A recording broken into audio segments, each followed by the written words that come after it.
A mob forced Paul to leave this city, but the church he left behind became famous across the Roman world, and that was the city of Thessalonica. When Paul first arrived, he preached that Jesus was the promised Messiah. Some Jews believed, but many Gentiles and prominent women began following Jesus, and not everyone was happy about it.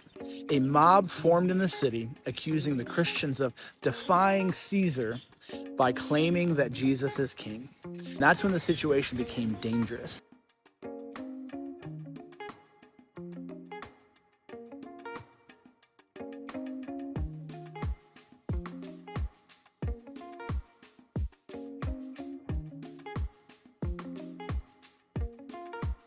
Trying to follow Jesus without the teacher who had led them to Christ.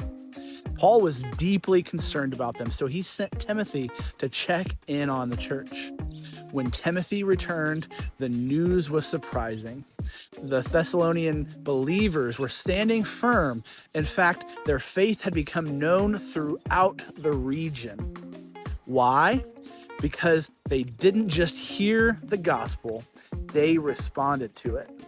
Paul tells us that they turned from idols to serve the living and true God and began waiting for his Son from heaven, Jesus, whom God raised from the dead. That's why Paul wrote 1 Thessalonians, to encourage a young church facing pressure to remain faithful, live holy lives, and hold on to the hope of Jesus' return.